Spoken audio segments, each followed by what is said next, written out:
Viral Media Network presents the Sam Jack Podcast. I'm not a professional, but wait, I am.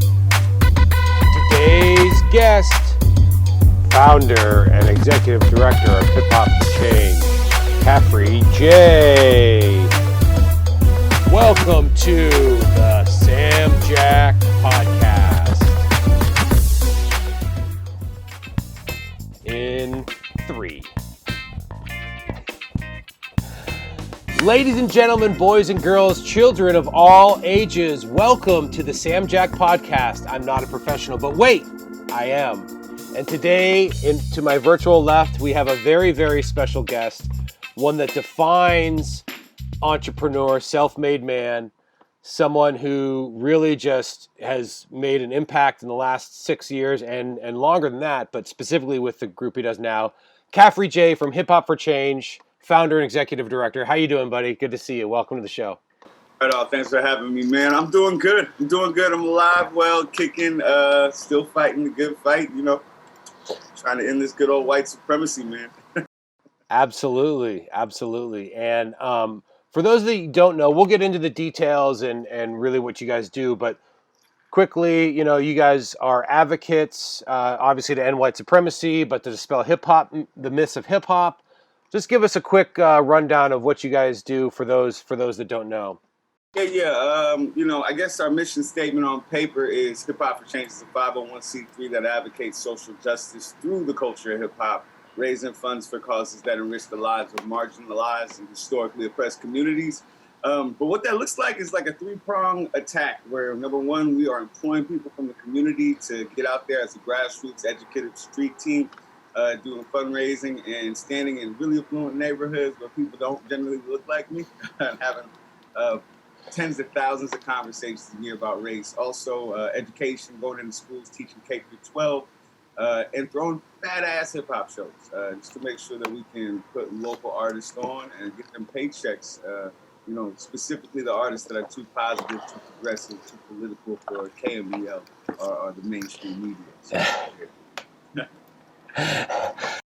Absolutely. Well, that's cool. And based on that, obviously there's been a lot of upheaval during the COVID-19 coronavirus. How are you guys holding up, and what has shifted? Obviously, I don't know. Maybe you put on pause. You can't do as many live events. How's that been going, and how has that affected how you approach things? Man, so March was a gut punch, man. Metaphorically speaking, it was emotionally difficult. Just the fact that we're based on a grassroots street team model means that we're employing anywhere from 25 to 35 people at any given time with a living wage, stable, steady work and work that's based in our own, cultural identities, and our own beliefs and self-worth. So when COVID-19 happened, we can't really have 30 people going out in the streets every day talking to 40, 50 people, or actually trying to talk to like 300 or 400 people. And getting in about 30 or 40 conversations, then coming back to, the meeting space and whatnot. So we actually had to furlough our staff. It was all in the span of 1 week, we realized that all had to go. And that was emotional, to say the least. Same week, we lost every school contract we had. The school shut down. So there goes our artist educators. And then that very same week, we were really excited because we had just got connected with the Young Museum and the Asian Art Museum. We had these really big shows going on. Youth were going to be running around, doing graffiti in the art museums. We had some pretty big checks coming to us as well. And both those events that same week got canceled. So COVID-19, it flipped our entire organ on its head, man. It was emotional, but we persist. You know what I'm saying? It's not any worse than white supremacy is as a whole. I'll tell you that. And trying to navigate those waters. But yeah, we just been pivoting, man. We've been pivoting to an online model. Number one, our grassroots staff got unemployment, and some of them I think they're getting paid a little bit more than they got paid with us, with the extra $600. So that's cool. We're happy for them. But I think the biggest problem was that our artist educators, who are usually on contract with us, they're just out of work. Most of them are getting, in their day-to-day lives, the DJs or whatnot, they might be getting paid under the table or whatnot. So for a lot of them, unemployment wasn't really the way, it wasn't really there that much help for them. So we're trying to pivot back to build this online platform to make sure we can produce some content, some video content for them, and get them some paychecks through that. So that's what we're doing, man. We're pivoting there. We're trying some other crazy stuff. Phone banking as a means of Old fundraising. school. Old school. Yeah, old school. It's very interesting calling people and saying, "Hey, we're trying to support Black people." Click, click, click. If they don't say other things, but you got to do what you got to do. Obviously, you've been trying to get these virtual means. So how does that look? I mean, are you doing more of a virtual classroom, or is it more of a presentation kind of thing? So how does that look? All the above. We're trying to create a comprehensive learning environment. You know what I'm saying, for these youth, and also with the eye on creating as much work as possible for our artist educators. You know what I'm saying? So what that looks like is producing online videos, tutorials, putting that up on the on our new platform. You can find that at learnhiphop.org. You got that website? That's cool. But also, weekly Zoom classes and whatnot, depending on what contracts we got with school districts. Surprisingly, there are still school districts that are still open. Most of those are like rich charter schools, and not districts open, but private schools and whatnot. So they're still looking for content. They're still looking for contracts and for kids to do something. So that's cool. And that's kind of supporting us for the other school districts like Vallejo School District or the Hayward School District that are don't have as much money, you know what I'm saying, but they still have students that are really in need of stuff to do, and not to mention just kids that are at home with nothing to do and who want to learn hip hop. So that's what we're doing. We're just trying to really create as much space for our artist educators to get paid as possible, and moreover, trying to fundraise our butts off so we can pay them to produce that content. So yeah, it's been like 2.5 months of hustling. Well, it's what keeps us sharp, right? And that's actually a good segue because I wanted to ask you about the Arts and Education Emergency Fund. That's something we talked about in prepping for the show, but it's also pretty prominent on your website. And talk about that fundraiser and how it's helped you, but also other artists involved in sort of the outer community during this time of need, and the sort of response you got from it. Well, it's interesting. It's interesting because when we first put up the emergency fundraiser, well, before that, we actually had a fundraiser just to keep Hip Hop for Change alive. You know what I'm saying? Like, oh no, we don't have any money. We got bills due. So our first fundraiser was pretty successful. It kept us pretty much in the black, like right in the black. You know what I'm saying? For a few months, and then we transitioned over to okay, we are alive now, so we can be here for our artists, and that's when we brought out the Emergency Arts Fundraiser. And it's quite interesting, that initial fundraiser worked really well, but our Artist Emergency Fundraiser, it kind of did not work at all for the first month or so. So I just kept putting it back up there, and then George Floyd happened. And it's kind of a bittersweet thing when you get a bunch of donations, and I wish I could have got them 2 or 3 months ago, but apparently people didn't really care as much about us 2 or 3 months ago. You know what I'm saying? So it's kind of, it's sad to say, it's kind of a blessing that all this tumult happened, because now we are getting some support. So we just produced 7 more videos. We still are fundraising. We're still trying to get more money. I think on our fundraiser we have 25 grand listed. To be quite honest, I need like 100 grand to keep these artists going throughout the year. We have 12 major artists that we're working with.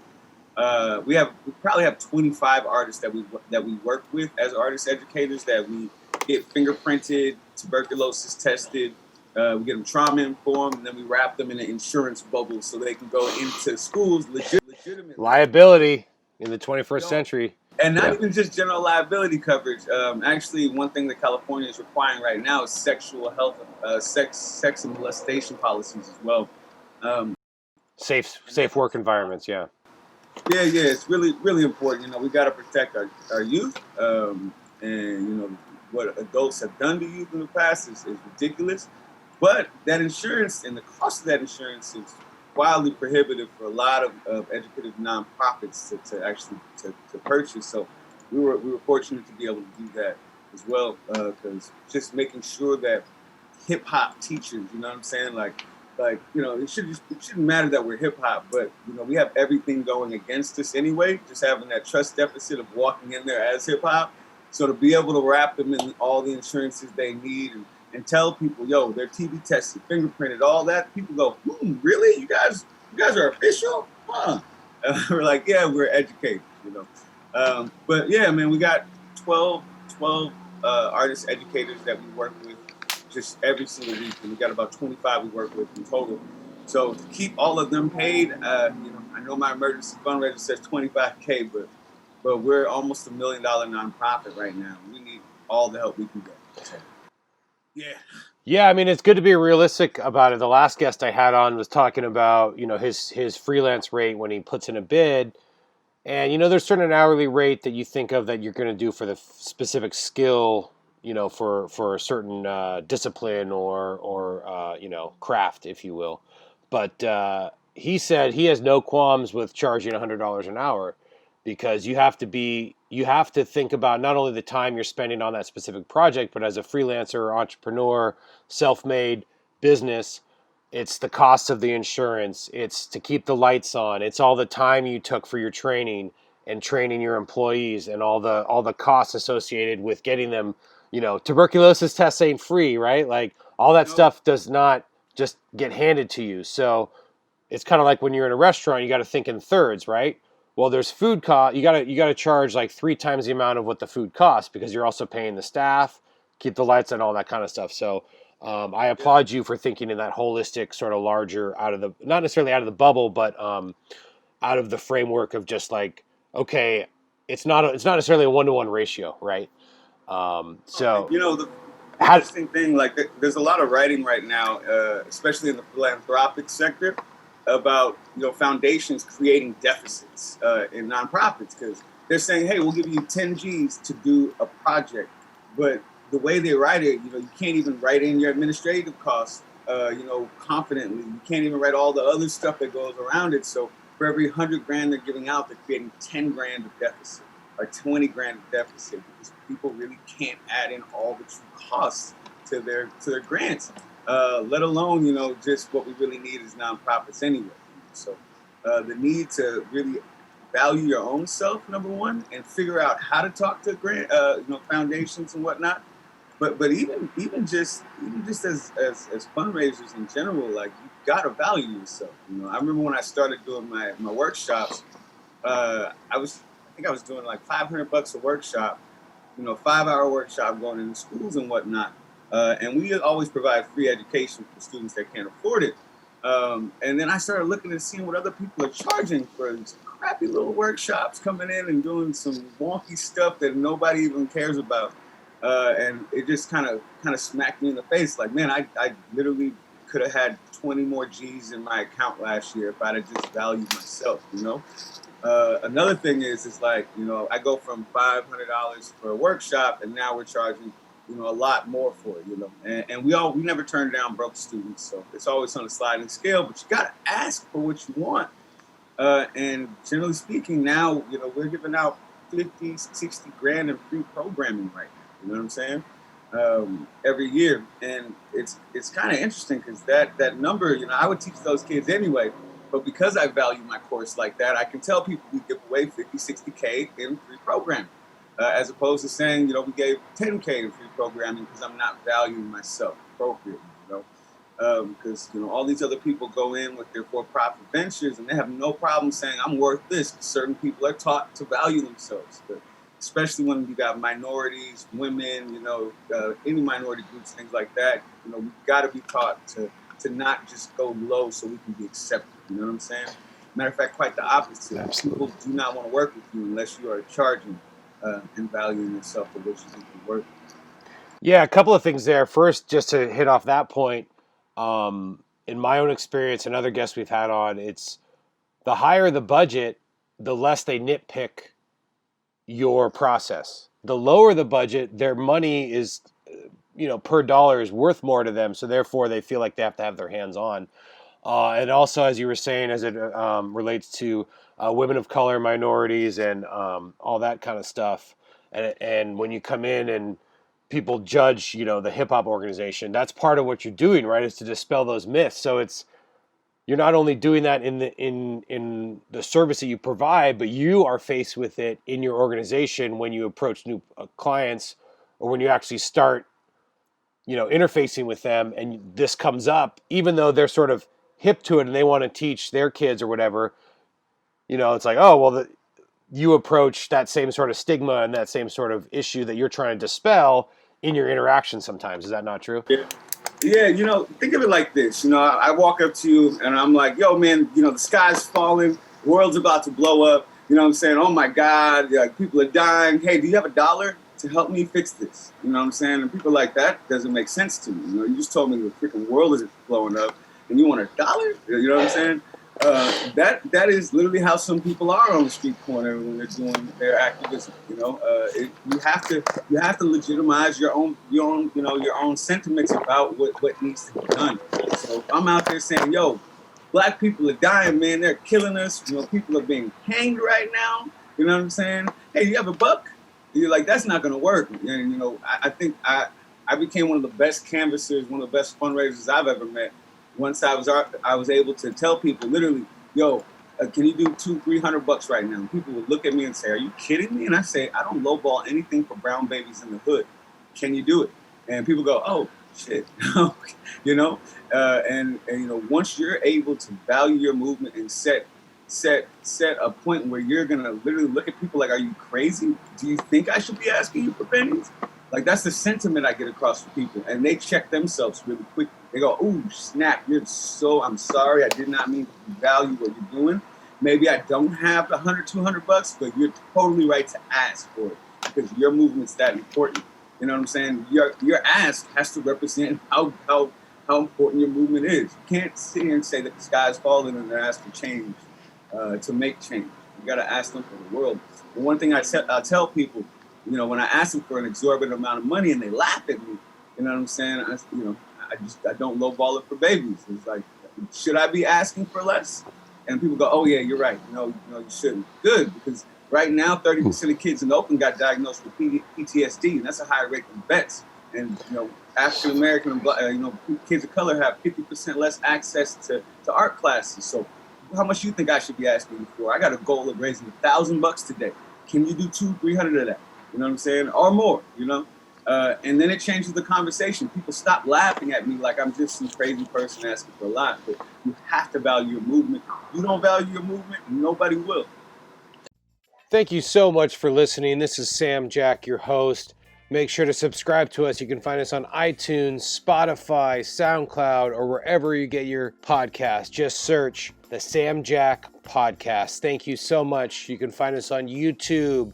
Our channel is Viral Media Network 415. The playlist is the Sam Jack Podcast. I'm not a professional, but wait, I am. Check out all the other great playlists on our YouTube channel. Don't forget to like, subscribe, and share.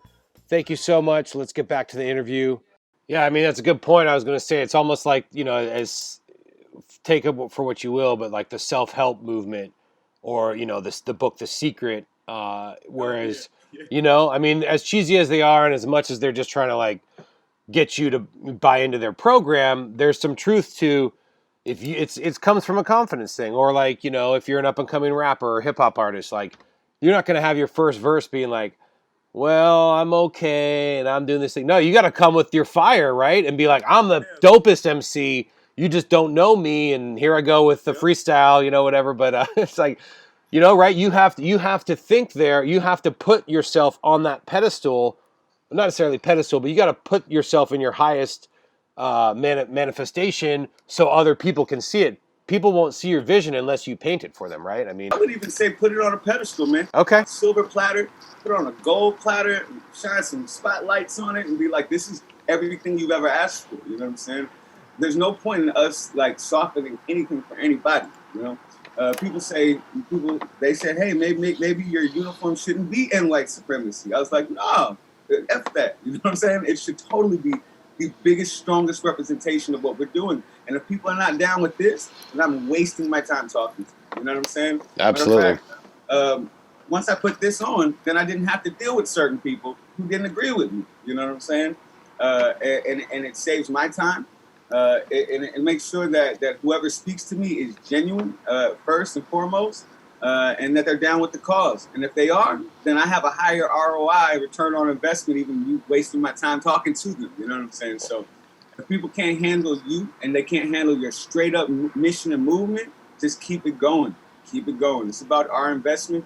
It's about us having only so much emotional labor, so much physical labor, you know what I'm saying? And you want to use that on people who are down. Especially with a movement like mine, and I'm standing doing my work in affluent white spaces. So, you know, you never know who's down with the movement, who hates you, or who's going to call you the N-word, or who's going to call the cops on you, or who's going to touch you inappropriately, or who's just going to scream at you. So, putting things on like this, valuing your movement, asking exorbitant amounts of money, all that stuff makes sure that you're not wasting your time out there. And I think that's why I'm one of the best canvassers I've ever met. Yeah, I was gonna say, like, from a personal standpoint, when I first started really following Hip Hop for Change on Facebook and all this stuff, I'd see these shirts, and at first I was like really shocked, and then one of the questions I was gonna ask today was like, what is it like having that controversial shirt? And then I'm thinking about it, it's like, that shirt should not be controversial. It's not a controversial issue to end white supremacy, right? It's only controversial in the context of like the societal structure of all these underlying white privilege, white supremacist things that are doing, even out here in West California. You know what I mean? Like I rode through the town yesterday on my bike, and I went through Piedmont. I'm like, this is his own town, right in the middle of Oakland, that doesn't have that has a different tax base. These huge mansions, and it's surrounded by Oakland, and it's like. And you know why? You know why? Because they just didn't want their money to go to Negroes. That's well, exactly, right? And that's just it. And I don't think everyone that lives in Piedmont is a racist. There's certainly, privilege, white privilege, and there's it's not just all white. There are some minorities that live there, I would think. Everybody in Piedmont's a racist. Okay. Hey, I'm gonna go there. And I'm gonna tell you why. Because racism, there's multiple kinds of racism. You got the, I don't like you because it's the color of your skin. You also have the racism where people just instinctually grab their baby a little closer when they pass you. Yeah. But I think even more dastardly than anything is you got the systemic structural racism where they all chose to be okay with just blocking off their little old financial thing. Right. And while they see Oakland dealing with everything around them, every single resident in Piedmont is doing nothing to fix that. You know what I'm saying? So every single resident of Piedmont is contributing to racist structures of capital and inequity in the Bay Area, So I think we need to hold people a lot more accountable. And this is why, it's really bittersweet that now Hip Hop for Change is getting in the black due to, George Floyd and Breonna Taylor and Ahmaud Arbery. Why do we have to die before people care? It's a very odd space to be in. Yeah. It's interesting, it's good to have my bank account, back up, but I'm like, where have you guys been? And more importantly, this whole wave of this whole trendiness of saving our lives and trying to, that's gonna stop. It's gonna wane. It's gonna stop pretty soon. You know what I'm saying? I don't know if it's gonna stop next week. I don't know if it's gonna stop 4 months from now. I don't know how much change will be made, but it's definitely gonna wane. Yeah. So we're just trying to take advantage of it as we can. And everybody in Piedmont is responsible for that. They know what's going on. They know exactly why they're there. You know what I'm saying? They know why it costs.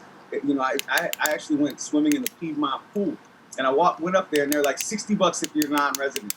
I was like, okay. So I was like, here, pay it. Come on, get in that pool. Let's go. And all of a sudden, I had a bunch of white folks scared that there was a black man swimming in the pool. And I paid my $120 so me and my fiance could go get in there because I wasn't going to, they were going to have a black person in that pool that day.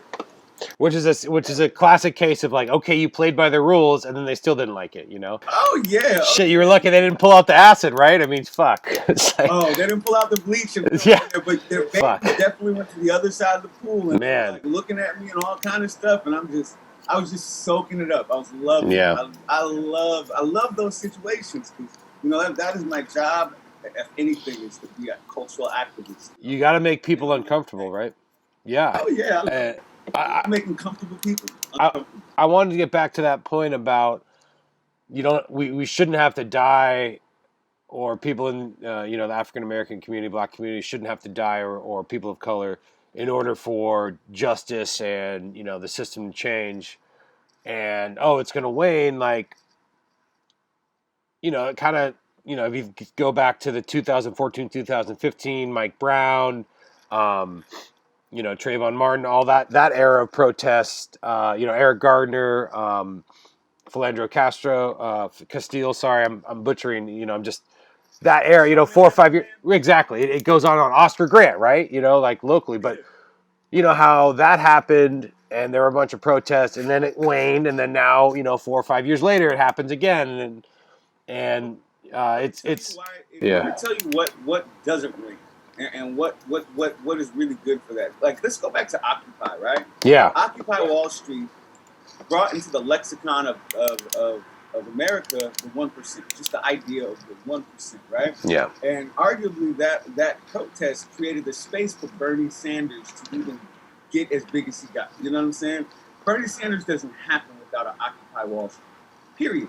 And that's because the narratives that we have accessible dictate what we can do as human beings. You know what I'm saying? We can't experiment with certain paradigms unless we know the concepts to even think about them, right? So now we fast forward to Mike Brown, all that stuff, and that's how we got body cams. You know what I'm saying? That's how we got body cams in a lot of districts, right? And people said, oh, body cams don't change nothing. They didn't change nothing. They didn't change the cops. The cops didn't do nothing. They're still getting off scot-free. Well, the body cams weren't for the police. The body cams were for us to get pissed at. You know what I'm saying? I don't expect cops to hold themselves accountable. Look at the police unions. Look at all these other things that they have. There's no structure for accountability for them. Matter of fact, because cops and the police and the justice system was designed to control Black people, all the teeth to hold them accountable were taken out on purpose by white America, right? And now white America's dealing with it too. You know what I'm saying?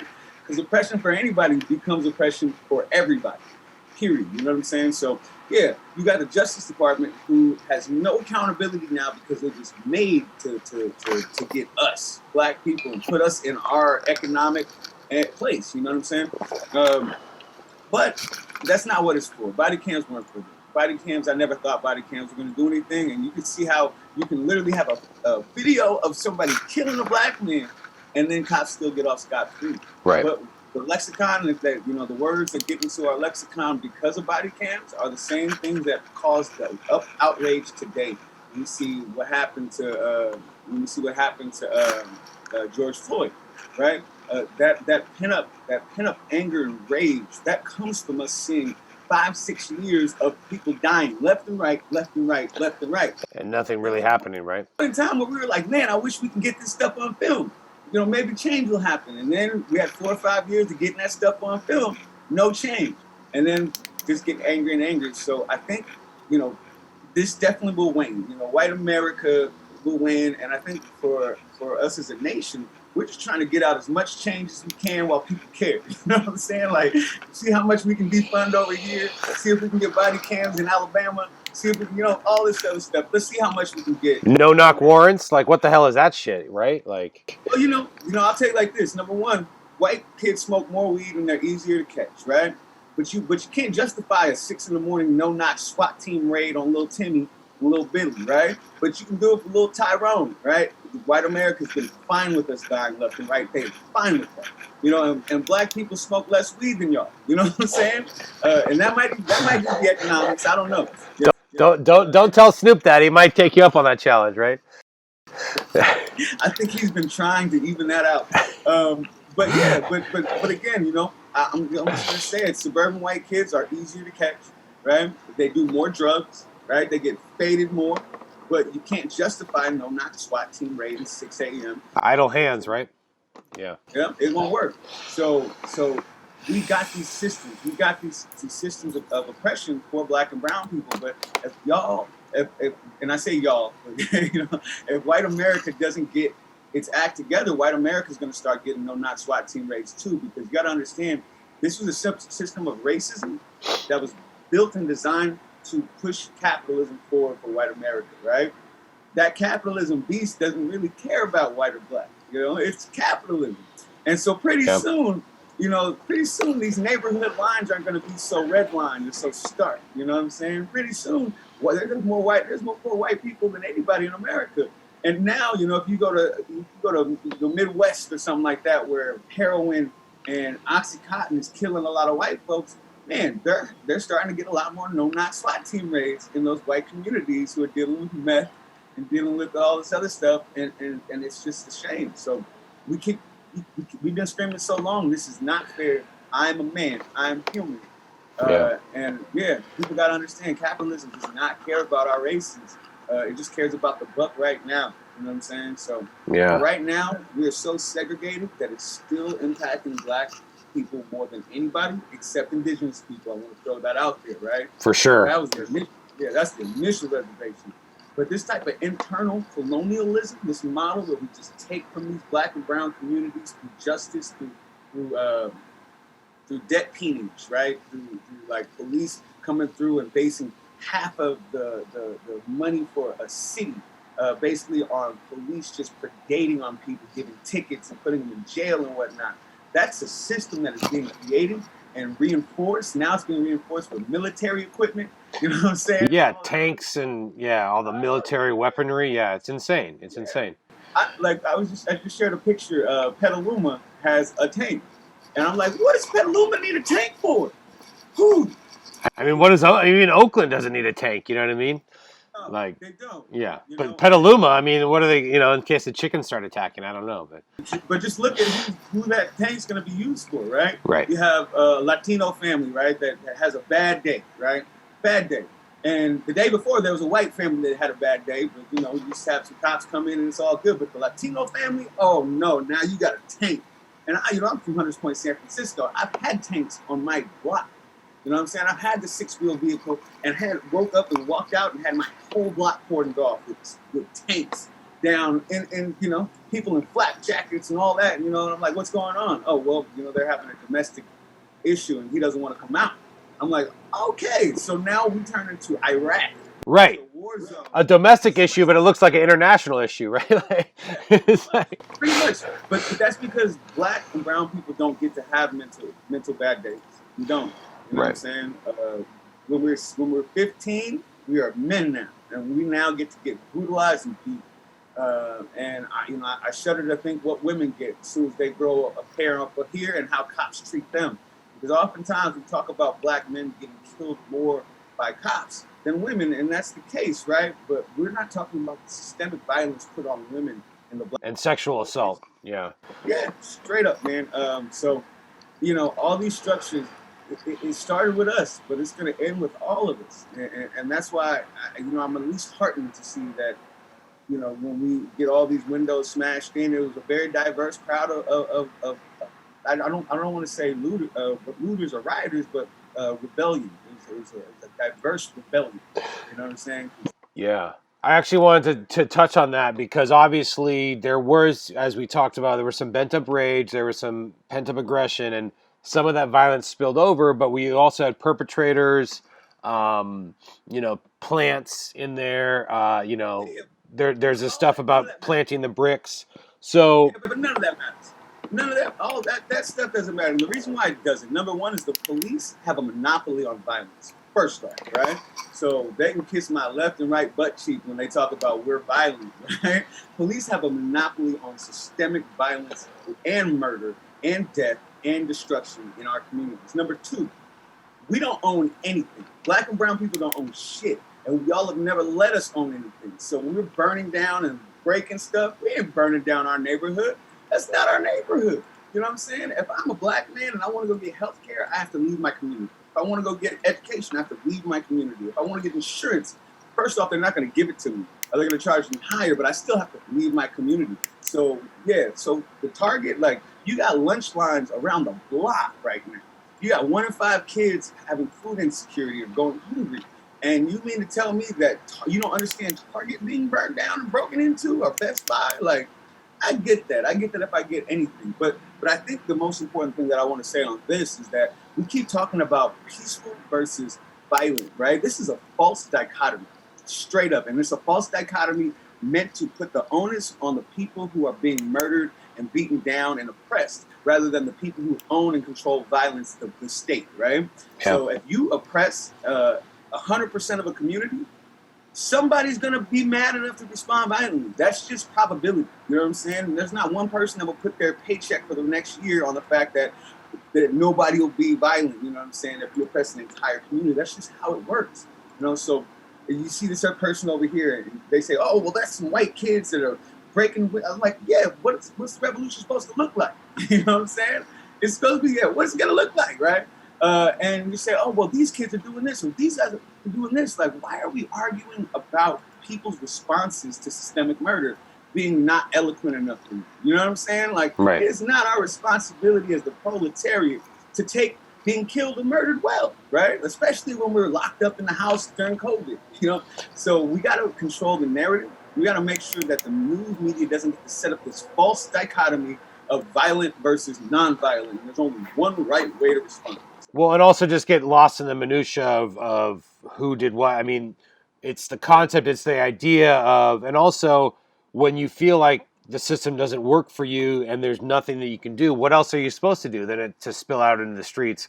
And it's not going to be pretty, right? Like, things are going to be uncomfortable, kind of like what you were saying about some of your outreach is going into affluent communities and wearing your White Supremacy shirts and confronting people, right? Like, you have to get uncomfortable. And that's what I tell my fellow white brothers and sisters that are like, hey, how do I do this? How do I engage? It's like, well, first, don't be the center of attention. Try to be the minority. Try to understand, like, hey, get into an uncomfortable situation, not like confront someone and try and like get in their face to pick a fight, but like get into an uncomfortable situation and like go to a community or a park that you may, in a community, and be a fly on the wall and just try to interact in that community, or go to a market that, that's part of the reason, something I shared on my live vlog last week is, I grew up in Palo Alto. And so the dichotomy is literally black and white there, right? Where you have Palo Alto and East Palo Alto. And I share on my blog how I originally thought like, oh, it's just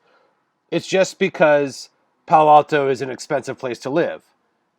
And then as a kid, you sort of just accept that, right? And then it's like, as you get older, you realize like, you shouldn't accept that, oh, black and brown people just live in poor communities. That's kind of a fucked up way to live. And well, this whole entire town has not been allowed to get any loans for any businesses. They've tried to open up or get support for the last 60 years. Yeah. I wonder why Palo Alto is shining and all these buildings are building up. And this is just grimy. And they put a police state there and they arrested everybody during the 80s. So the kids had nothing, no resources, no schools, and couldn't get businesses, education, loans, or nothing. I wonder, right? Yeah. And, the problem is it takes so much for you to learn that as an individual. They're not going to teach you that in school. You know what I'm saying? They don't teach about Tulsa in school. They don't teach about the fact that every major black town that lifted itself up out of poverty was burned the fuck down. All right, literally by white folks who were upset that black people had any smiles on their faces. You know what I'm saying? And if you go to the lynching memorial and you look at the reasons why these people were lynched and hung, most of them were because they were good at business. Most black people were lynched because we were uppity Negroes that did the unthinkable thing of making some money, unthinkable thing of having more money than a white person who lived next to them. So It was perfectly okay for somebody to go lynch that black man and burn his house down and then take his horses and then rape his wife and then kill his baby. You know what I'm saying? And this happened so many times. Yeah. So many times. You know what I'm saying? It's despicable. And, it's like, it's very easy to get into the like, oh, the racism is because, they're different and, but all of that is a distraction from the real fear.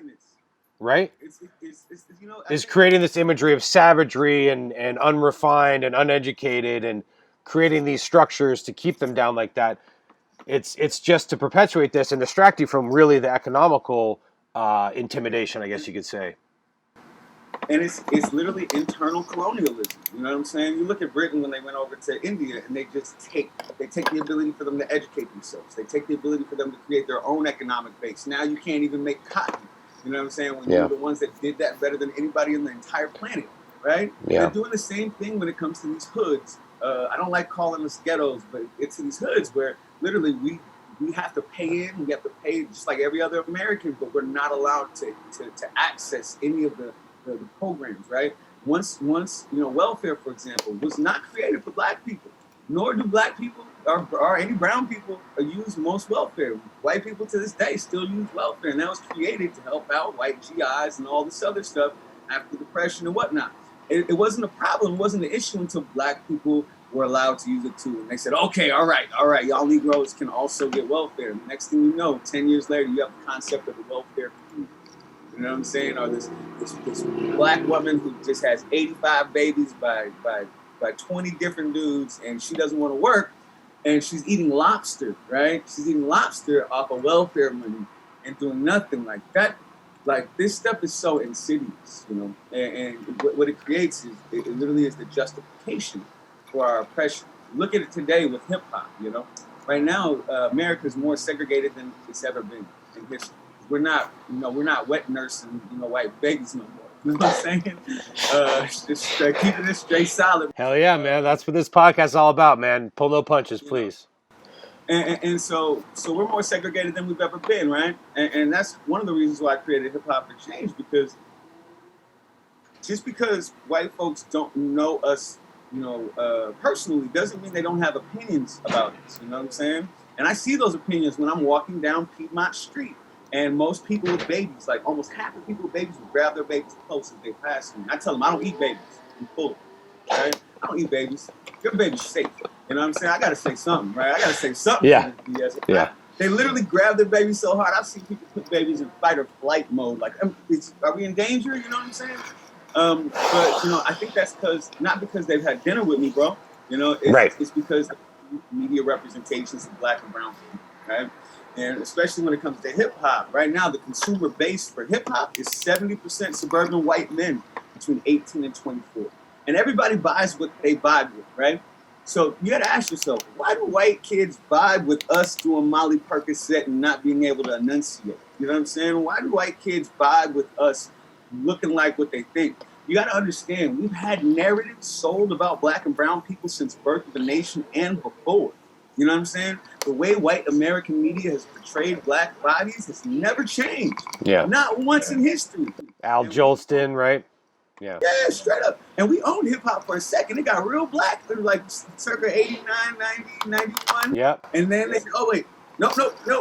We can make more money off these suburban white kids who don't have all these cultural norms. Public Enemy, De La, Jungle Brothers, Tribe, all that stuff. Yeah, I mean, to share my personal story, we were about the same age, so... middle school, high school is The Chronic, Dr. Dre, NWA, and then as I grew older, I was like, well, no, there's this Tribe stuff and De La, I'm kind of more into that, and I wouldn't say I became fully woke, but because and I'm still not. I don't think you can, it's sort of like a Buddhist thing. Can you ever become fully woke? The highest. Yeah. No, do you need to? You know what I'm saying? Right. Like, look, when I go watch movies, I don't only watch PG fucking Disney movies that are all positive. No, you watch your Scarfaces, you watch your other things too. You're watching narratives. You're consuming the world and just ideas and concepts and whatnot. So yeah, I like a little Lil Wayne sometimes. You know what I'm saying? Like, right. I don't think I like Lil Yachty because or whatever. That's not really my steez. But I've never fought for hip hop to be anything other than a representation of a community of people. And that's all it should be. You know what I'm saying? Yeah. Like, if little homie wants to trap, little homie can trap. There's people that trap in my community. Yeah. But there's even more of us that don't. You know what I'm saying? Yeah. So where's their music at? When you have a young girl, and I'll put it to you like this. Right now we got Cardi B and we got Nicki Minaj, and they had to fight each other, right? Because you can only have one woman on top at a time. You can only have one or two positive people. That's why we only have J. Cole, Kendrick, and maybe chance, you know what I'm saying? But why is it that we only have one? And why do every single time you get two women on top, they got to battle it out? It's because the consumer base is suburban white men, and that's all they want, right? They don't need to see a diverse spread of different women representation. They don't need Moni Love, MC Light, Queen Latifah, the Boss. They don't need all these different women because they're not doing this for cultural representation. And more importantly, like I said before, capitalism really, capitalism doesn't care about race. You know what I'm saying? It doesn't mean that racism doesn't happen through capitalism. It just doesn't happen from being like, I hate black people. This is the way it happens.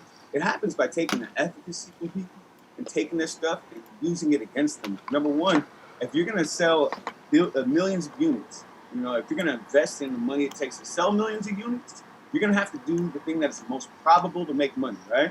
And in America, what's the most probable thing to sell to a bunch of young kids? Sex, drugs, and violence, right?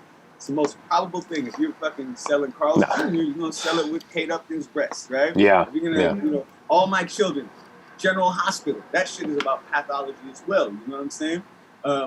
But yeah, if you're going to take this dynamic, diverse culture, where people have all these cultural rules and norms and stuff, that's really hard to sell. And when you get NWA and realize there's more money in the suburbs and they don't give a damn about no cultural norms or values, hey, I could just sell these suburban white kids sex, drugs, and money with a black face and they'll eat that shit up.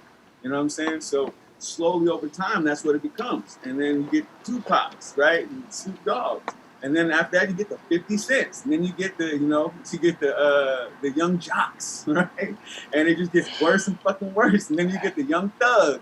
And then now we're not even speaking fucking English anymore. You know what I'm saying? Yeah. Because these kids only need a representation of what they believe is authentic blackness.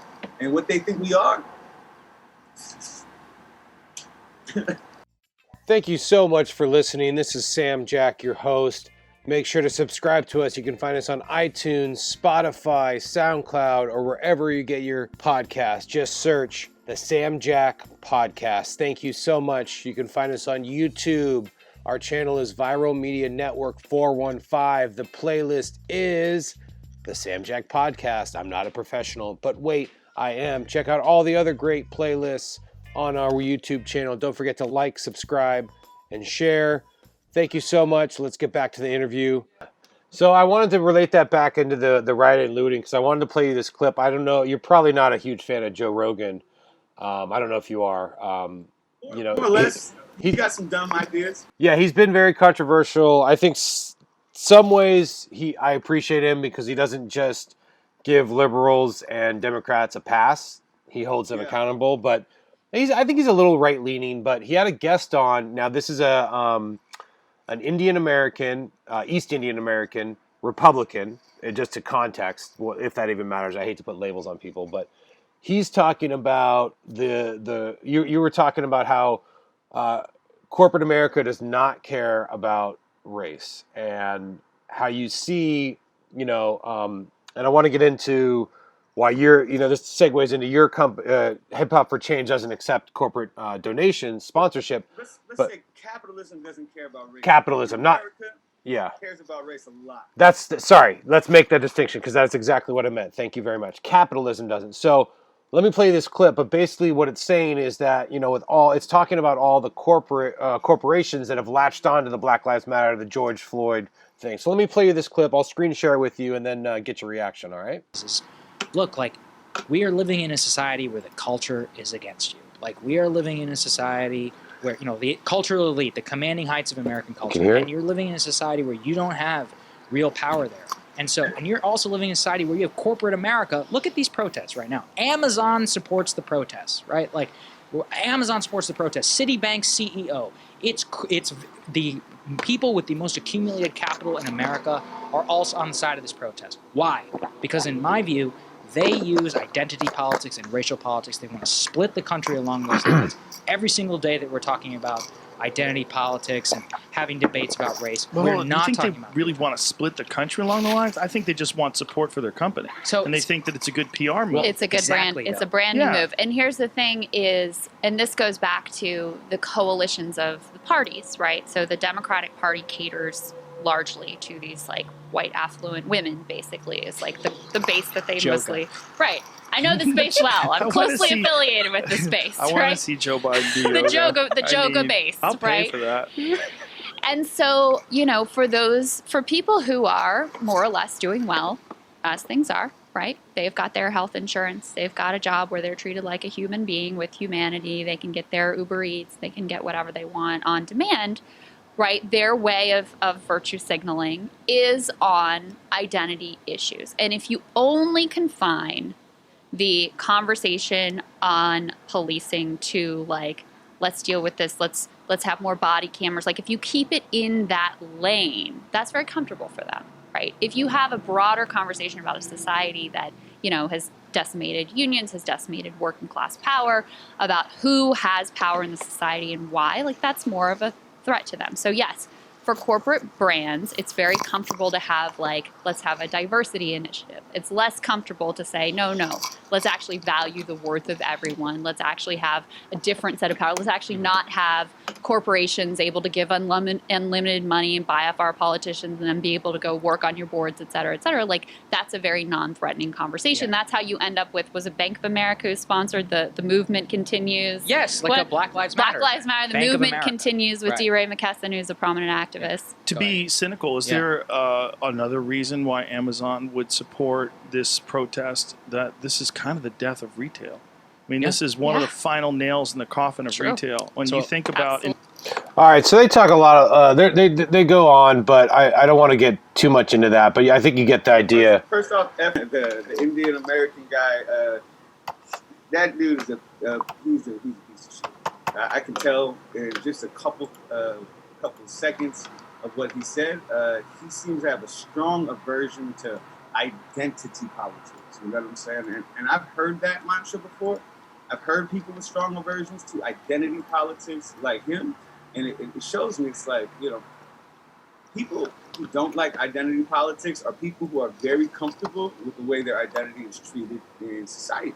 You know what I'm saying? Like he sees, people standing up for their rights, and he sees whiny babies, right? He says, "Oh, you're using your identity to play politics." Dude, I'm trying to survive here. You know what I'm saying? Like I got beaten up twice at gunpoint before I was 17, right? So I can't talk about the fact that happened because there's a police station in my black neighborhood that's predating on black people. He sounds like he's in his comfortable Palo Alto bubble. You know what I'm saying? He sounds like he's lived, dude. And mind you, my daughter's family lives in Sunnyvale. So I go down to Sunnyvale. And just like Palo Alto. Right? Yeah, I'm waiting outside just to pick up my baby from her grandmother's house, and the cops drive by. Somebody called the cops because the black man is standing out there. I go down there and people are staring at me, and I'm like, "Hello," and they're like, "Hi." I'm like, "If you're gonna stare at me, you should say hello. That's very rude, And they're like looking at me like I escaped from a fucking suit. You know what I'm saying? So that happens because I have a certain identity, right? And so he's Indian, right? And Indian people are one of the model minority races that are accepted, especially in Silicon Valley. So he's full of shit. There's a large workforce too, which plays into it, right? Yeah, right. But it's kind of like me sitting there saying, women don't need to have abortion access. Like that's they always want to play this abortion card when they're trying to talk about, that's how he sounds to me. And I'm glad that woman came in and kind of like stopped him and was like, bro, and I think she was pretty right. When it comes down to it, it's very safe for corporations to say, like Amazon. Amazon says, I'll give you 0.5% of this sale to something, because we care about black people now. And she's right. It's really good for them to do that and to feign solidarity. That 0.5% is a rounding error for them almost. You know what I'm saying? That's no skin in the game. But if they really want to talk about workers' rights and about paying and about unions and all this other stuff, that's when it's not going to be Amazon on the side of right. So it's really easy for corporations to say, yeah, we support Negroes. You know what I'm saying? But that's all it sounds like to me. Because if they really want to put their skin in the game, then Amazon would have to change. You know what I'm saying? Amazon would have to invest like tens of millions into their infrastructure to actually stop the racial inequity within their own companies. Look at who's their CEOs. Look at who's their department heads. You know what I'm saying? Look at how many people are in leadership positions that are women. You know what I'm saying? Queer people or whatnot. In order to change, they'd actually have to put some skin in the game and care about the identities of the people there. So I don't think Amazon does care. I don't think Amazon gives a damn. And of course, they're going to feign solidarity because that's smart for their bottom line, right? It's going to make all these people who sit at home and click this merchandise feel like, oh, I can buy something through Amazon. Yeah, you know, Amazon's doing the right thing. And for them, that'll equal up to their market share being worth a little bit more. You know what I'm saying? Yeah. Just a little bit more. And if their market share goes up a little bit more, that's billions of dollars, right? So of course, they say, hey, just put up something about Black Lives Matter. Let's make a few $1 billion on our shares right now, you know? But if they really go at changing and trying to create equity, it's going to take a lot more than a rounding error. You know what I'm saying? I think this is something that Martin Luther King talked about when he talked about actual skin in the game. You know what I'm saying? It's like, yeah, there's going to be a lot more. You know, close to when he died, he said, yo, civil rights is great. But in order to create this equity, we're going to need y'all to pay what y'all owe. You know what I'm saying? Like, that's like, yeah, that it just doesn't work with rounding errors. It's not going to work when you just give somebody the ability to go to school too. You know what I'm saying? Right. Okay, now Negroes, you can go to Yale if you get accepted, right? But there's still that, you give them the opportunity, but there's still that inequity, right? Whereas with reparations, and maybe we can get into that. I know that's a whole conversation about reparations, but the reparations would kind of even out the playing field. And I think, just as a side note, I think that's part of Dr. King's legacy that gets omitted a lot when they bring him up and for Black History Month and that kind of thing, right? Purpose.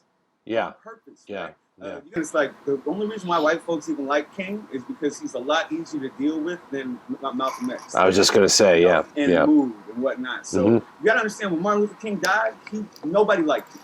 Like he was a piece of shit, like Malcolm X was. Right? White America thought he was a troublemaker, an agitator, and then the reason why we got civil rights is because there's 10 days of rioting after King got killed. They were burning shit down, and then they said, okay, lots of riots. Okay, let's give some civil rights. Not even equal, just civil, right? Right. Thank you, Che. Right. Thank you, Michael Che, for throwing that out there. But you know, just civil rights, and we got to understand, it's like King was 100% for reparations, 100% anti-war, and he said we're gonna have to make some serious investments if we're gonna make any kind of equality.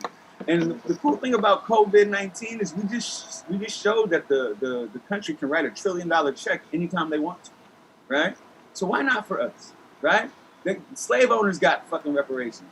Why not us? You know what I'm saying? Like, and I think that's, you know, this country, America be damned, man. America doesn't give a damn about us. Never has, never will. It's never, ever, ever made peace with what they did to anybody that they murdered, raped, and killed as a people.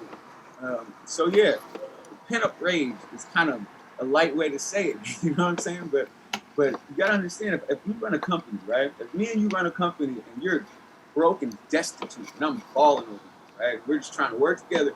It's not really gonna be the best company it could possibly be, because you got so much shit to deal with and worry about. I might even, as your business partner, have to give you a loan so you can just get head on straight so we can work and build. You know what I'm saying? So you think of these companies and corporations that don't have women at the top, don't have people of color at the top, and how many ideas and how many concepts and how many products or initiatives they're losing out on by not having a diverse leadership, right? Same thing with a country. You got a huge depressed population within your company who needs health care because they don't have the right health care. You got diabetes, all this other stuff. Who their kids are pissed off because you just arrested their fathers, you know what I'm saying, for the last 30, 40 years, you know what I'm saying, and you've taken every ability for them to build wealth intercommunally, you know what I'm saying. Now we got this sink, this economic sink, and this economic depression in this one community. If you want our GDP to go up, invest in black people. I dare this country to get smart enough to invest in black people. You want our GDP to raise? You want to get the same business strength and acumen that was going on to create something like a Black Wall Street, you know what I'm saying? In the middle of the most racist time in the world, we were able to create excellence over and over and over again. And the only reason why we still don't have it is because it was burned down over and over and over and over again. You want to get our GDP to go up? You want to keep America as a power and a hegemon? You know what I'm saying? A hegemon in the world? Invest in black and brown people. You know what I'm saying? Absolutely. To be quite honest, man, I think there's no saving this country. You know what I'm saying? It's going to be like Ghost in the Shell, where America's like a fucking a monarchy pretty soon. It's crazy how all these sci-fi movies are kind of coming true. You know, if you think about 1984, and I'm a huge Philip K. Dick fan, so Minority Report, where they sort of, it's about pre-crime predicting those. You know, they're doing that. They're doing it right now. Yeah. They're like scoring people, but you know, I think the thing is, you know, it's just interesting to me because a country is only as strong as its people's belief in its principles. You know what I'm saying? Yeah. So we always had this thing. Hey, no matter what, our Justice Department is separate and independent. Justice is blind, right? Right. We're America. We don't ever, you know, work with me. Yeah. You know, but I mean, and not for Negroes in the bottom, not for indigenous people, right? Not for women, Right. but there's supposed to be this separation, right? Where you don't, the military will never be used for politics, right? Right. And shit like that. And now we're seeing that none of that actually means anything. Right. Or separation between church and state, right? Yeah. Yeah, we had this great American dream where we're not like those heathens over there. You know what I'm saying? When it turns out we're like just like them with just more money. We're rich heathens and all this shit that we've been talking about before Trump, it wasn't real.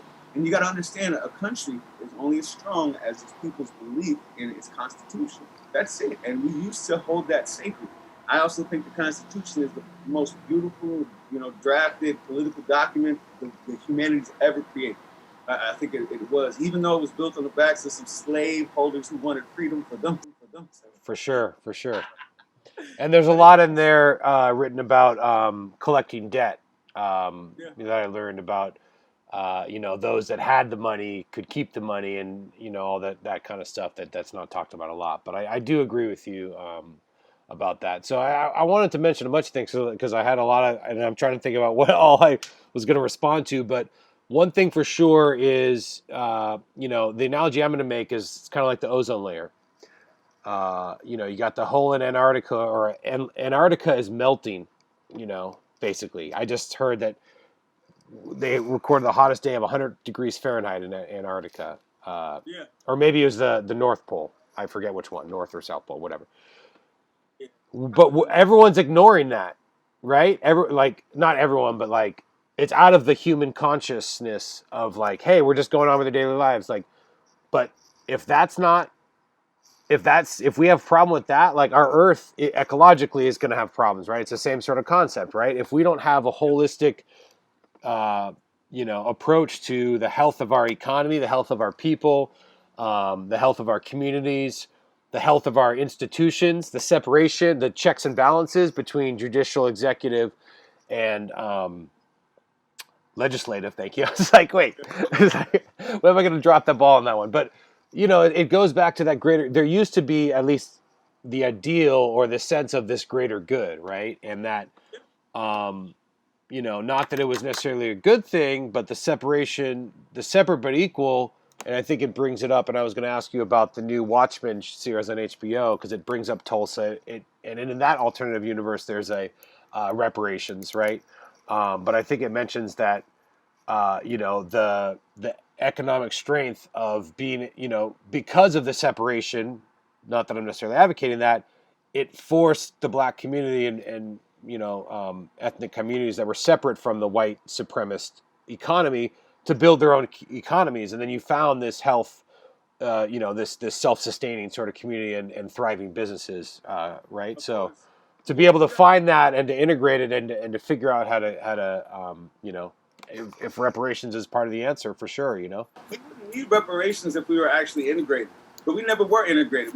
Our money was integrated into the white business structure. You know what I'm saying? Yeah. So they said, okay, y'all can now come downtown and spend money at Woolworths. That's fine, but you can't have a Woolworths. You know what I'm saying? You Right. can't open your own Woolworths. Right. So that's different, Right. you know. And because of that, segregation was one of the worst things that happened to black people. You know what I'm saying? Because more importantly, since segregation, we become more. Since segregation was lifted, we've become more segregated. Yeah. It's just an economic, internal colonial segregation. Yeah. You know and in schools too, right? You know, because of the community, right? Even more, but if you put tracks right here, and you put a freeway right here, you know what I'm saying, and then you say, okay, don't rent to any black people over here, then that's just going to create that separation. Now you say anybody who lives over here can't get loans, can't get anything. They're bad investments. You know what I'm saying? When we have the black family and the black home undervalued by around $23 billion or something like that in America, it's undervalued, right? Yeah, I just saw something the other night where this lady in Chicago, this really nice black neighborhood in Chicago. This lady's got a 4-bedroom home, and they're only saying it's worth $100,000. And she's like, "This home is not worth $100,000. You need to really evaluate this right, because black homes are being undervalued just because we make a little bit more melanin in our melanocytes." You know what I'm saying? Yeah. So we have an integration that is the opposite. You know? So yeah. The ending of segregation was one of the worst things that happened to the black family because it was not integration. It wasn't. It was a change. It was exactly what happened when slavery stopped. And they said, okay, we got to figure out another way to enslave these people. Sharecropping. Perfect. Got them. And then we're going to put the rest of these motherfuckers in jail. Thank you so much for listening. This is Sam Jack, your host. Make sure to subscribe to us. You can find us on iTunes, Spotify, SoundCloud, or wherever you get your podcast. Just search the Sam Jack Podcast. Thank you so much. You can find us on YouTube. Our channel is Viral Media Network 415. The playlist is the Sam Jack Podcast. I'm not a professional, but wait, I am. Check out all the other great playlists on our YouTube channel. Don't forget to like, subscribe, and share. Thank you so much. Let's get back to the interview. I was going to say the prison system, just like the documentary The 13th alludes to, right? Or discusses, yeah. We got civil rights. Okay, civil rights, cool. Y'all can come work with us, but we won't hire you up. You're not going to be the executive. You're not going to, like, you here, you can open the door on the elevator for, people going up. So, or you'll fill out a quota of, a check mark, right? We got 2 Negroes in here, we're good. Right? The token, yeah. So we don't have any kind of integration. We don't. We definitely don't have economic integration. We barely have physical integration. You know what I'm saying? It's just that I should be able to go rent a house in Piedmont, but I probably won't ever be able to get a loan for that. One of my coworkers just got her credit score up to 755. And, I got my credit score up to 750. And, we almost, we were crying. We were crying. You know what I'm saying? Yeah. We were like, we can rent an apartment. Yeah. You know what I'm saying? Like, just to be able to rent a home if you need to be able to get a car. Like, I was like, we're almost free now. You know what I'm saying? We're almost free. Like, with a 750 credit score, you know what I can do? Rent an apartment. Yes. I can live somewhere. You know what I'm saying? Yeah. Like, I shouldn't hear people crying because they got a credit score up to 755. You shouldn't have to get up to 755 to be accepted as a black person in a fucking apartment complex. Right. You know what I'm saying? Yeah, I mean, regardless of your income, or I think that just goes back to the overall theory of like everyone should have access to healthcare. Everyone should have a roof over their head, regardless of their income, regardless of their credit score, their ability to pay back a debt. Because, okay, you might be poor, you might not be good with money, so you should just be on the street. I mean, I know a capitalist system, rewards those that pull themselves up by their bootstraps and all this stuff. There's a lot to unpack there. But even yeah. with a 750 credit score, yeah, I probably couldn't rent an apartment in Piedmont. Right. You know what I'm saying? Right. I probably wouldn't. And that's the shame. That's the racism that's the racism that is so much more difficult to deal with than somebody calling me the N-word. You know what I'm saying? That's the racism, and that's the thing. The systematic, when you talk systematic, right? And that's why I indict the entire town of Piedmont and everybody who lives there and accepts the fact that they know it's racist as hell. They know why it's there, but they still live there. And look, Jane Elliott, that beautiful, beautiful white psychologist lady, she had... Oh, yeah. Said, hey, so I want you to stand up if you wouldn't mind being treated like black people. She said, oh, none of you guys are standing up. So that means that you don't want to be, that they're being treated badly, but you don't want to be treated bad like them. So what makes it okay that they're being treated like that? You know what I'm saying? And as a black man, I looked at that audience and I was like, yeah. Fuck you guys, you care about us being treated badly. Because that's it. You know, me as a man, I used to see women get catcalled across the street and stuff like that. You know what I'm saying? I remember trying to go, hey, you know, that didn't really work for me. But I remember seeing women getting harassed and abused and shit like that, and just walking by and being like, damn, that sucks. Why didn't I say something? Because it wasn't my sister? You know what I'm saying? Because it wasn't my mom? Is that why I didn't say nothing back then? Yeah. You know what I'm saying? That's not okay. I was just as responsible for that woman getting harassed on the street almost as the dude who's screaming at her. You know what I'm saying? So now when I see that, I'm like, yo, stop that, bro. Don't fucking yell at that woman right there, because that's my responsibility, right? Right. I wouldn't want somebody to do that for my sister. But why isn't that my sister too? You know what I'm saying? Why isn't everybody on Piedmont, in that little white island, with all that fucking money that they've just kept on their little hill, like little greedy, you know what I'm saying? Little greedy orange lanterns, you know what I'm saying? Sorry to get all nerdy. But yeah, why don't they sit there and say, you know what? We have all the efficacy in the world to change stuff down there for those black and brown kids who have nothing. Yeah. You know what I'm saying? Yeah.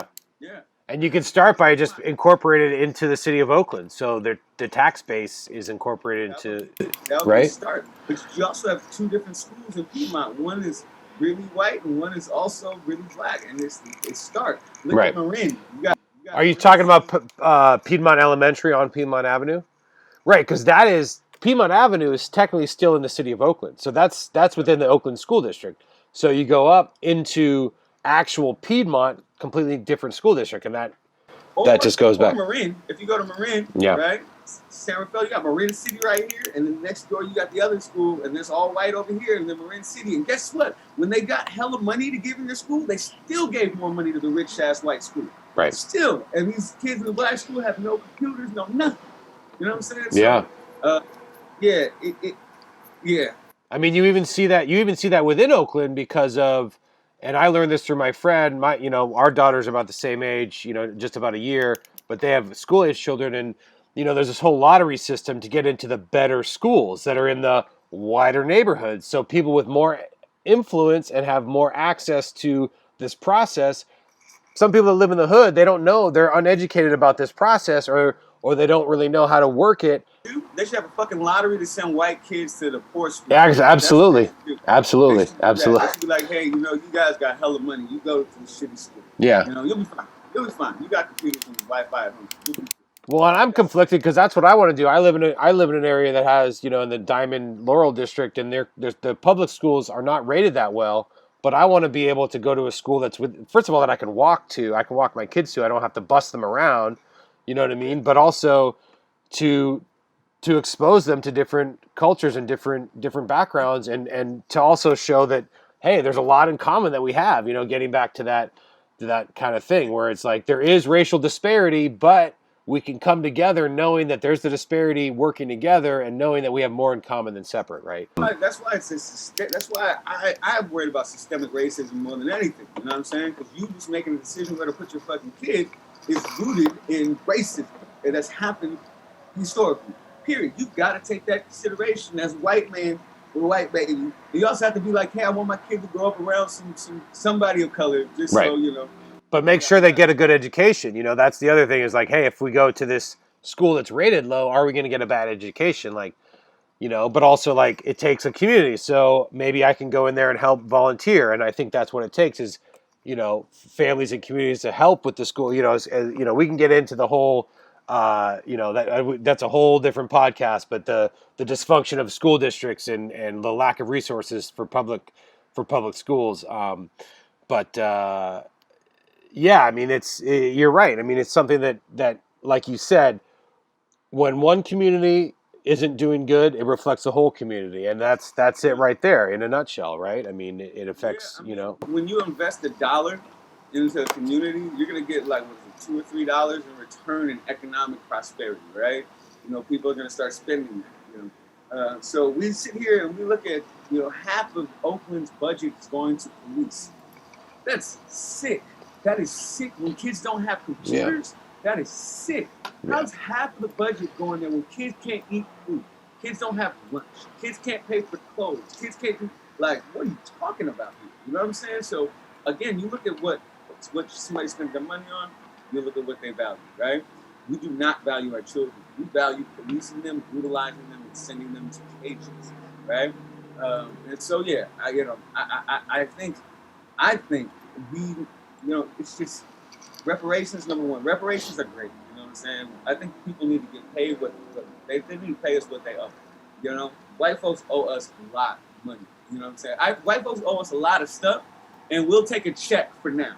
You know what I'm saying?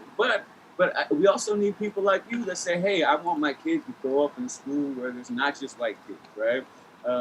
We also need people to integrate like that. We also, we just need to come together, because what is revolution going to look like? Revolution is not going to look like just black people getting mad. You know what I'm saying? Revolution is going to look like everybody doing whatever we can to make stuff happen. Whether that's fucking meditating in the middle of the street, or whether that's smashing a target, like whatever, homie. I think it's just really time right now. And as a black man, my people have been dying slowly. Look at maternal mortality rates, right? Look at diabetes. Look at all this stuff. This is death and destruction. The coronavirus outbreak, right? It's affecting people of color and specifically the black community more. And we talked a little bit about the prison system. That ties in with that, because there's disproportionately more African American people of color in prison, and the coronavirus outbreak is crazy in there because of these guards coming in and from the outside. It's not the prisoners that had the coronavirus. How are they going to get it in prison, right? It's and the way we're treating that and not dealing with that health issue, that's a serious issue as well. So yeah, of course. Yeah, so how do we even all that stuff out? You got to understand, and people are like, oh, these riots or whatnot. And again, I don't like calling it riot, because the word riot divorces it from the catalyst, and also divorces it from what's necessary to make a change. It's a rebellion, right? But you say people saying, oh, these rebellions, it's a lot cheaper when we actually just invest in people. You know what I'm saying? It's a lot cheaper when we come together. If people want us to just keep dying slowly, people keep saying, hey, this is like the white moderate King was talking about. Hey, this is too much. Calm down. This is too much. Okay, you want us to keep slowly dying? You want us to keep having this mortality rate? Because for me as a black man, I'm not here for your piecemeal one of my liberal white lady friends was like, I still believe in that, we can fix this through the democratic process. And I was like, ha! So you want me to wait 50 more years for y'all, the democratic white people, to get it straight so we can stop dying? You really want me to put my investment in just holding my breath and hoping y'all white people start voting the right way, right? Look what we did. Y'all voted for Trump last time, right? So I think it's disingenuous to ask black people, indigenous people, women, queer people, trans people to wait anymore for white folks to start voting right. Yeah. I don't trust y'all. I don't trust y'all vote. I don't trust how y'all spend y'all money. I don't trust how y'all think of our children. I don't trust y'all. I don't trust how y'all think of anything. I have 300-something years of precedent to show y'all are rapists and murderers, and I think that white folks are comfortable thinking that y'all still aren't rapists and murderers, right? Yeah. We have police systemically raping black and brown women, and indigenous women. Who were murdered slowly by systemic colonialism, where people are taking our education, our ability to invest in markets and food stores and all kind of stuff. Like, I'm ready to see some shit burn down. You know what I'm saying? Either we can burn this place down and start anew, so everybody can die equally. You know what I'm saying? Or whatnot. But I'm not here for this piecemeal shit anymore, and that's why I'm willing to stand in a neighborhood wearing a shirt like this. Because I'm not here for the comfort of white folks anymore. I'm here for the comfort of humanity. You know what I'm saying? Yeah. And in order for humans to be comfortable, we need to make sure white folks can't just sit on these high hills, with their. Well, you have to get uncomfortable, like you said. You got to get out of your comfort zone. And just to touch on that, when you were saying, I don't trust y'all with this, I don't trust y'all with that, I'm sitting here and like, wait, I know you're not talking about me specifically, and I think just for other white people out there, it's very easy to personalize it and be like, well, I'm not this and I'm not that, and you can't judge me, right? You know what I mean? And it's like, just, I'm just going through my own internal process as you're saying this, because it's like, I know you got love, you know what I mean? It's like, you're not singling me out. And I think that's what people need to do, is take yourself out of the equation. Look at it from a holistic societal viewpoint, right? It's like people are too insulary like I said, we've lost that greater good concept, and we need to come together and realize there's more. There is the disparity. We got to recognize that, but we got to come together and work on this as a whole, the greater good, right? I've learned that same thing through patriarchy, my understanding of patriarchy, right? I'm sitting in this group where women are like, man, y'all men ain't shit. Y'all men ain't shit. And I remember at first being like, whoa, you know, I'm good. You know, that's BS. Because if I feel like I have to make this about me, then I am exactly what you're talking about. It took me a couple of years of learning about patriarchy and my role in that for me to be able to sit in a room full of women saying, men ain't shit, for me to be like, yeah, men ain't shit, right? And that, number one, I have so much weight off my shoulders to not have to be like, hey, it's not about me, you know, because it's not about me. More importantly, if you have some woman that has been assaulted by a dude, right, and she comes and says, I hate men, how dare you take the time and be like, well, not all men. You know what I'm saying? Like, that's not what she needs right then. You know what I'm saying? So generally speaking, if you have to say it's not me, it is you, right? Right. And that's why you're an ally, man, because I don't have to say that. I should be able to get my emotions out, you know, and just be like, man, fucking white people. And I shouldn't even have to say as a social group are fucking dangerous. I should be able to say white people are dangerous. And if anybody doesn't understand that white people are dangerous, they need to go back. They don't need to go back to school. School taught you that y'all are dangerous. Yeah. Right? they need to read lies my teacher told me or something like that. You know what I'm saying? But I think the most important thing that I could say for men trying to understand patriarchy or white people trying to understand white supremacy is it ain't about you. You know what I'm saying? It ain't about you unless it is about you. You know, and if it ain't about you, then don't interrupt me to make it about you. Because that's not what we need as allies. So I appreciate you. I appreciate you doing that. And it does feel really good as a black man when I can even just say, man, while white people are dangerous and we can keep the conversation going. Yeah. Because you know, y'all motherfuckers are dangerous. Absolutely.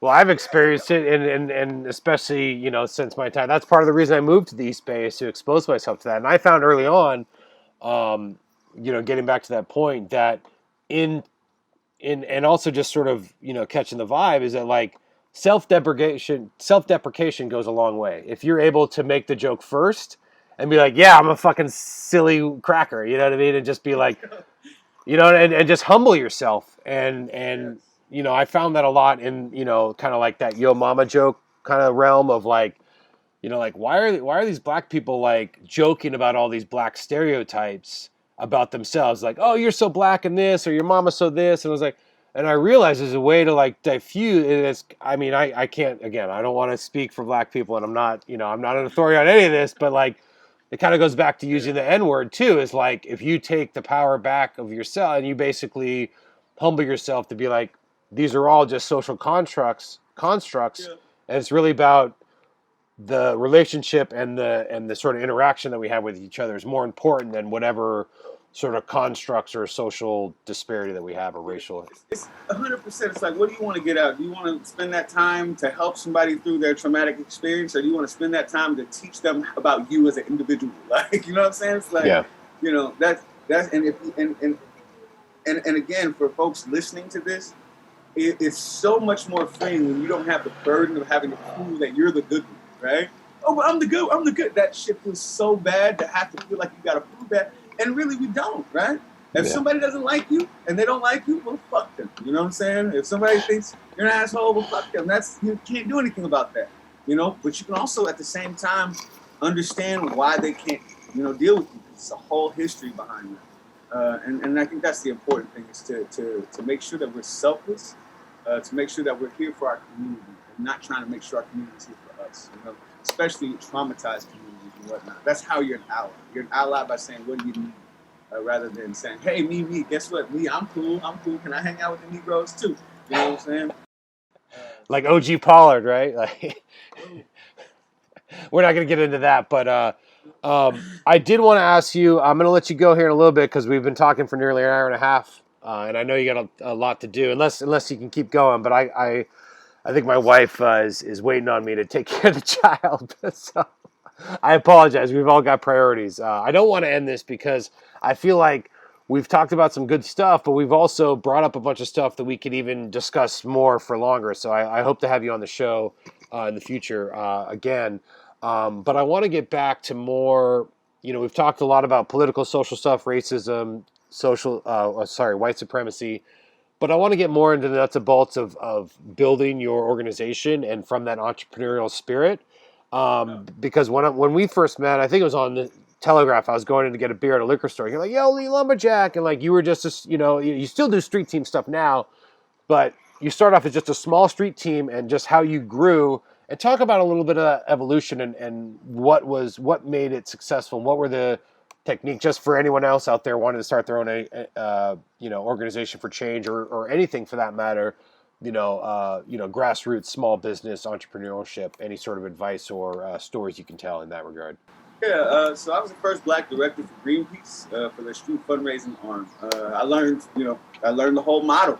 They make a whole lot of money employing people to get out there on the streets talking about polar bears and whatnot. So hip hop and communal hip hop is really underfunded. You know what I'm saying? And I just had this kind of idea one night when I was pissed that I didn't get paid for a hip hop show. I got to open up for Rakim, and they wouldn't even pay me because they didn't know me. And I was like, there ain't nobody care about the hip hop community. Nobody cares about real rappers trying to make it. Man, I'm gonna start my own nonprofit. I'm gonna use this grassroots street fundraising model, and we're gonna build up a base. If I could teach 10 or 15 people to hustle, on the street corner like I did with Greenpeace, then we can do whatever we wanted with it. That was the initial concept of hip hop for change. And I'm really glad that I was able to approach it like that, because most nonprofits have to start out getting foundational support, right? They're going writing grants and shit like that. And grants, when you write them, you're generally writing to a group of white men and hoping that they value your methodology of saving the world. That doesn't really work for me. You know what I'm saying? So just, and when I first started, I really didn't understand this as much as I understand this now. But the ability to go out on a street corner and talk to an individual, for 5-10 minutes about race, and they'll literally be like, yeah, I totally agree with that. And here's some money, So, Hip Hop for Change, we, in 7 years, employed almost 1,000 people, a little under 1,000 people with a living wage, $16 to $19 an hour, plus access to healthcare. And they stand out on the street corner having those conversations, about $50,000 a year. From that, my first year, I raised $26,000 by myself. 7 months, I went out and raised some money, went incorporated, learned how to build a website, got my 501c3 status, all that stuff, and just started working through it. I raised $26,000 by myself the first year before I got a coworker. My next year I got 186K, then 363K, then I think it was 4 or something, and then 7. Last year we got 8 something. I don't even know. It almost doesn't even matter. And last year was supposed to be our first year moving down to LA as well. But yeah, COVID kind of messed that up. But that street team model is really important for us, especially as people of color, because we do have a trust deficit when it comes to foundational support and people, wanting to value hip hop. It's like, who's this hip hop kid? So grassroots fundraising is, got us the ability to be unapologetic, to make sure that we don't have to code switch when we do what we do. You know what I'm saying? And that we have, a really stable source of income, and we don't have to rely on, a boardroom of rich white men mostly to value what we do. Over that, we educate as well. So, you can't be in the streets talking about hip hop without people asking you incessantly, do you teach? Can you teach my kid? Here, take my kid. Here's my kid right now. Take it, right? And so I developed a 5-part modular workshop. I basically researched, because I've been an educator since I was 20, about 19, 20, almost 20 years now. Yeah. Wow. But I researched how to develop an experiential, culturally relevant curriculum where kids learn the history of hip hop so they can get connected to their ancestry. Kids aren't doing anything new, but there's a huge generation gap. You know what I'm saying? So if you can connect kids to the long tradition of excellence and expression and the power behind that, kids can see more ability in themselves than just rapping about objectified women. They can see where hip hop can take them and where hip hop is taking us, and have some self-worth, self-efficacy, and self-esteem. And then we pay local hip hop artists, get them fingerprinted, TV tested, to go in there and teach kids how to break dance, rap, do graffiti, DJ, or make beats. We taught 22,000 kids, K through 12, since we started. Half of those kids have been taught for free, since we don't turn down broke students in Title I schools.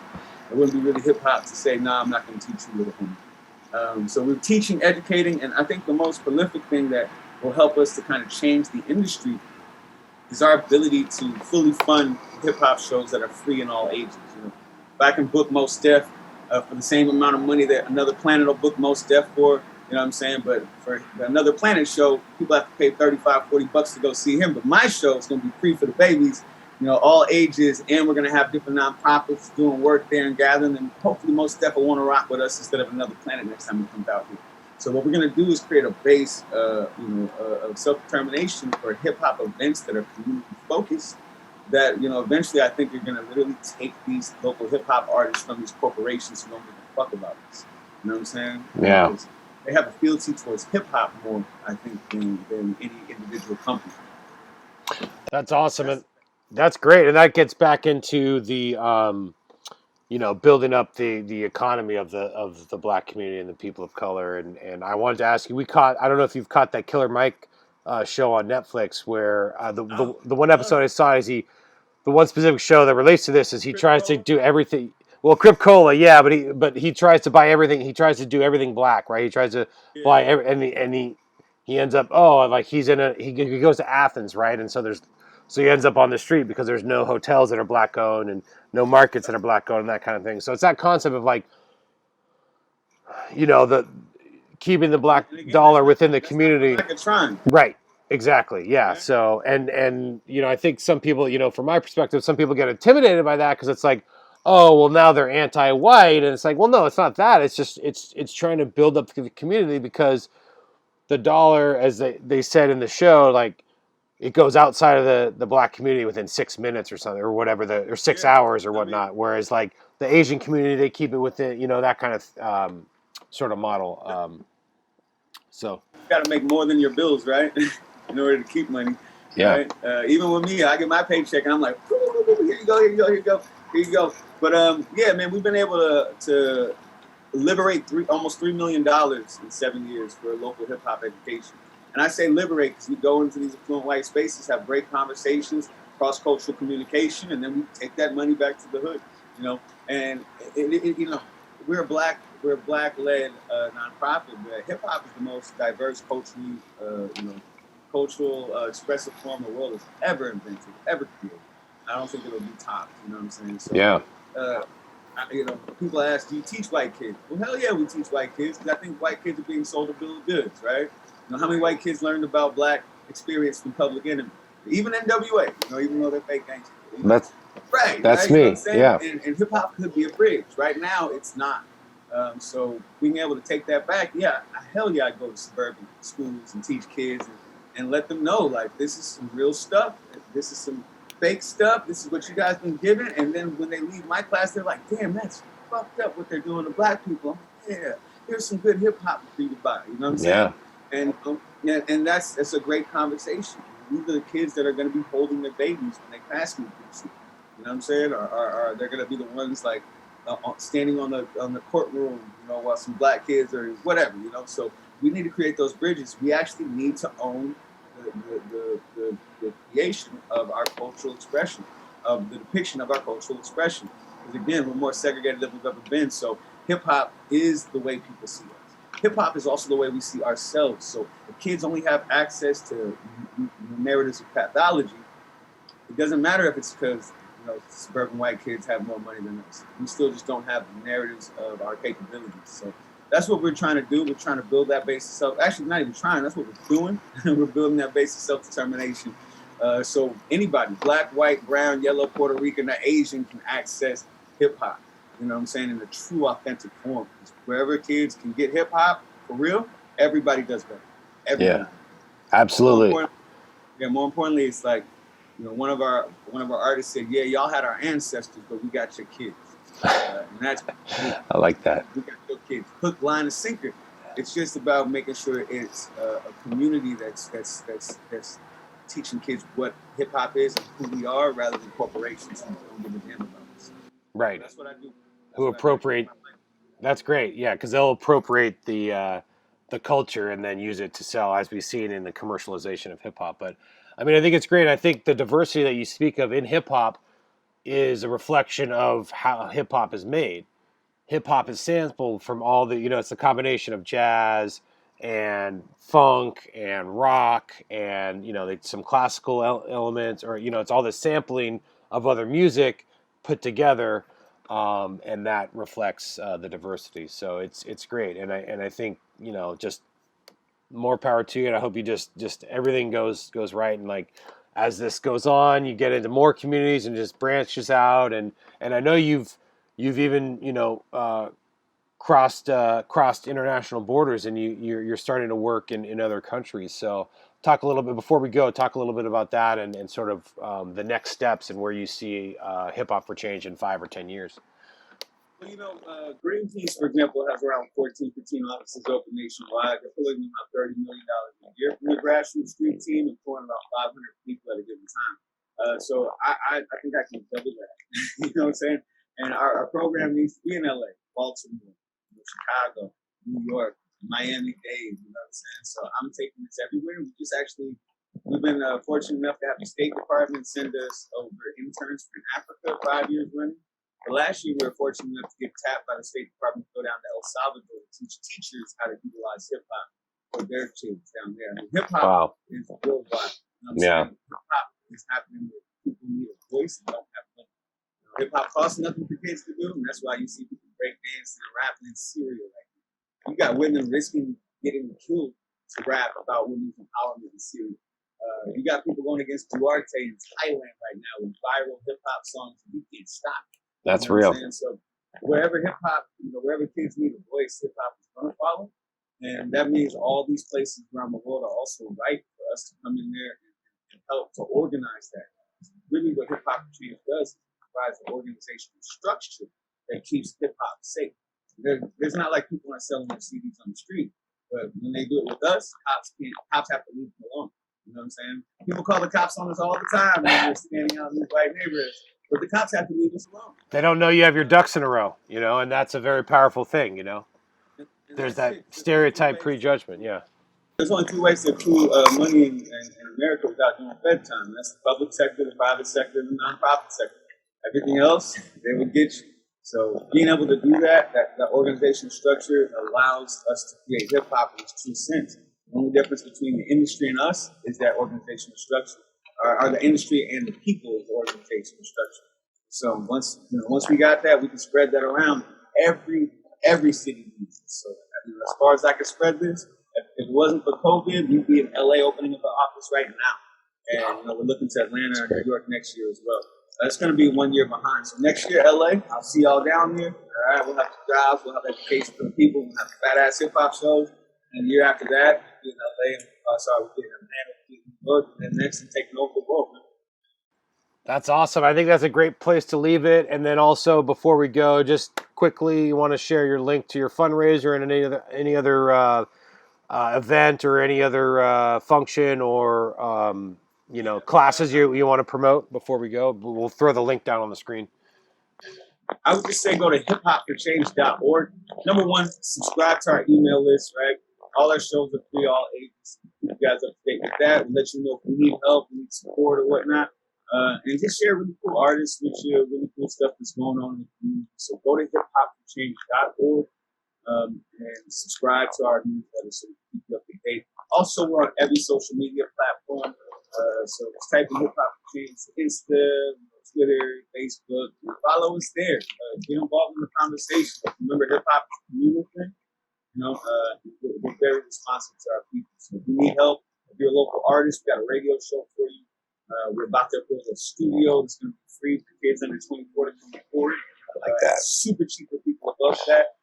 So we're going to be undercutting all kind of markets and whatnot. If you need us, reach out to us. And just thank you for valuing hip hop.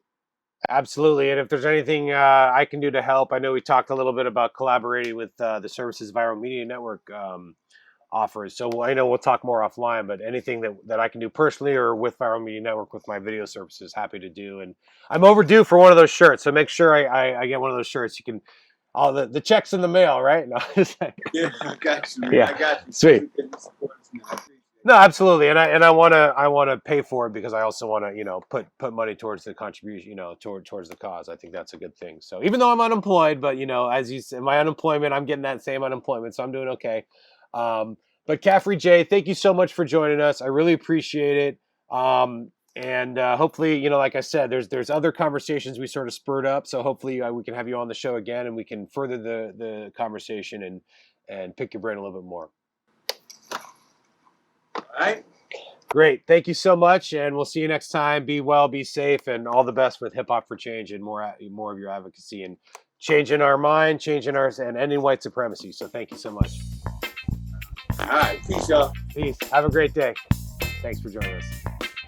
Thank you, Khafre, for being on the show. We really thank you for your time. I'm Sam with Viral Media Network, aka DJ Lumberjack, the executive producer of Viral Media Network. Thank you. This has been the Sam Jack Podcast. I appreciate your time, and we will talk to you later. Don't forget to subscribe to the Sam Jack Podcast. That's the Sam Jack Podcast. You can find it on iTunes. You can find it on SoundCloud, Spreaker, Spotify, iTunes, SoundCloud. We're working on Pandora. So wherever you podcast, you can find us. Or on YouTube, Viral Media Network 415 is our channel, and the playlist is the Sam Jack Podcast. Thank you so much, and we'll see you next time.